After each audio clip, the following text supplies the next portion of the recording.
Good morning, मैं हूं BK Singh और आप देख रहे हैं शाही पाठशाला। डेली हैंड करंट अफेयर्स लेकर आपके बीच उपस्थित होता हूं। तो आइए शुरू करते हैं। आज है 29 जून 2022 और पेज संख्या 110। देश के सबसे बुजुर्ग एथलीट का नाम क्या है जिन्होंने national open masters athletic championship 2022 में गोल्ड मेडल जीता है? ये सबसे बुजुर्ग एथलीट का नाम है रामबाई। ठीक है, रामबाई ने 100 मीटर और 200 मीटर दोनों प्रतिस्पर्धाओं में स्वर्ण पदक जीता है। यानी रामबाई ने कुल 2 स्वर्ण पदक जीते हैं। यह आपके लिए काफी इंपॉर्टेंट प्रश्न हो जाता है। रामबाई का उम्र कितना है? 105 वर्ष। तो 105 वर्ष की रामबाई ने 2 प्रतिस्पर्धाओं में 100 मीटर में भी और 200 मीटर में भी स्वर्ण पदक जीता है। देश के सबसे बुजुर्ग एथलीट का नाम रामबाई है जिन्होंने national open masters athletics championship 2022 में गोल्ड मेडल जीता है। अब आइए चलते हैं। आज का दूसरा प्रश्न है, पेंसिल पोर्टल किस मंत्रालय की एक पहल है? तो पेंसिल पोर्टल जो है श्रम एवं रोजगार मंत्रालय की एक पहल है। पेंसिल पोर्टल किस मंत्रालय की एक पहल है? तो पेंसिल पोर्टल श्रम और रोजगार मंत्रालय की एक पहल है। यहां पर पेंसिल का मीनिंग क्या है? PENCIL।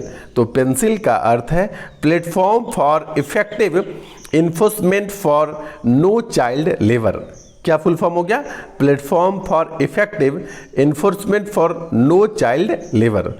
यह पोर्टल श्रम एवं रोजगार मंत्रालय की एक पहल है। अब आइए चलते हैं नेक्स्ट प्रश्न की ओर। अगला है, हाल ही में किस आयोग ने India's women gig and platform economy शीर्षक से एक रिपोर्ट जारी किया है? तो किस आयोग ने जारी किया है? तो नीति आयोग ने जारी किया है। India's women gig and platform economy शीर्षक से एक रिपोर्ट जारी किया है। तो याद रखिएगा, गिग इंडिया नीति आयोग। ठीक है, अब आइए चलते हैं। नेक्स्ट है, हाल ही में किस राज्य में यूरेनियम के विशाल भंडार मिले हैं? तो यूरेनियम के विशाल भंडार किस राज्य में मिले हैं? यह राजस्थान राज्य में मिला है। ठीक है, और इसके साथ ही झारखंड और आंध्र प्रदेश के बाद वह तीसरा राज्य बन गया है। मतलब राजस्थान तीसरा राज्य बन गया है झारखंड और आंध्र प्रदेश के बाद, जहां यूरेनियम के भंडार पाया गया है।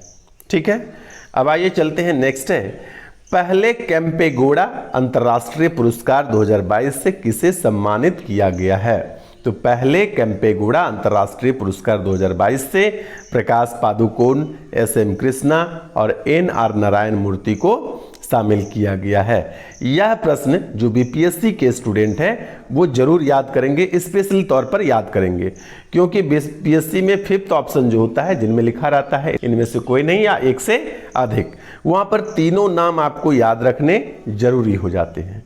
इसलिए BPSC के स्टूडेंट इसको स्पेशल तौर पर याद रखेंगे।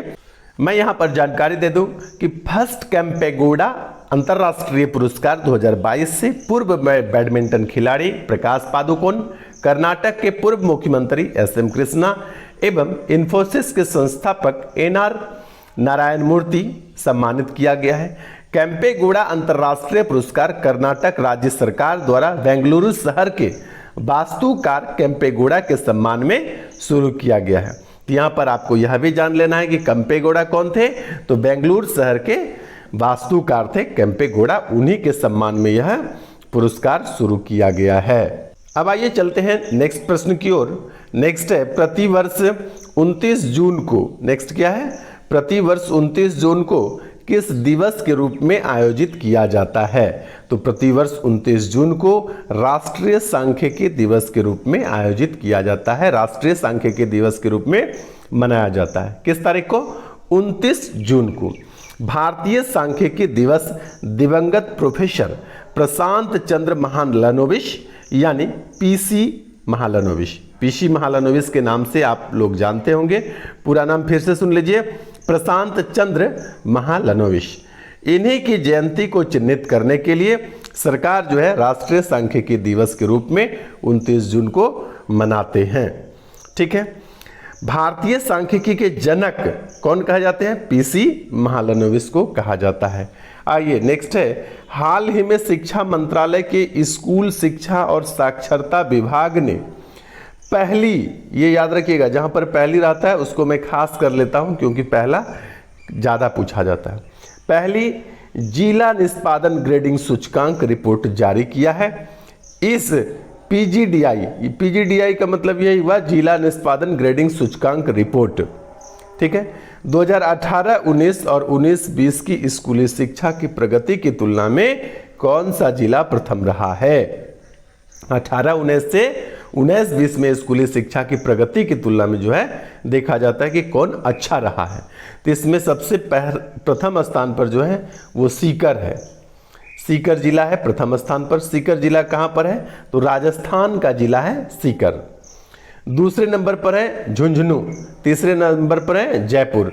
और यह तीनों प्रथम, द्वितीय और तृतीय स्थान प्राप्त करने वाले तीनों जिले राजस्थान से ही है।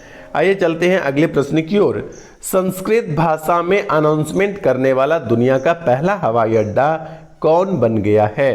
तो संस्कृत भाषा में अनाउंसमेंट करने वाला दुनिया का पहला हवाई अड्डा लाल बहादुर शास्त्री अंतर्राष्ट्रीय हवाई अड्डा बनारस बन गया है। यानी लाल बहादुर शास्त्री अंतर्राष्ट्रीय हवाई अड्डा बनारस में जो है वहाँ पर क्या होगा, अब संस्कृत भाषा में भी अनाउंसमेंट होगा। आपको जानकारी होगा कि पीएम नरेंद्र मोदी का संसदीय क्षेत्र जो है वो बनारस ही है, ठीक है। यानी बनारस से ही संसद निर्वाचित हुए हैं प्रधानमंत्री। आइए नेक्स्ट है मिस इंडिया वर्ल्ड वाइड। यहाँ पर मिस इंडिया सिर्फ नहीं है, यह आपको याद रखना है, मिस इंडिया वर्ल्ड वाइड 2022 का खिताब किसने जीता है? मिस इंडिया वर्ल्ड वाइड 2022 का खिताब खुशी पटेल ने जीता है। खुशी पटेल भारतीय मूल की है और ये यूनाइटेड किंगडम में बायोमेडिकल की स्टूडेंट है। खुशी पटेल कौन है? यूनाइटेड किंगडम में बायोमेडिकल की स्टूडेंट है।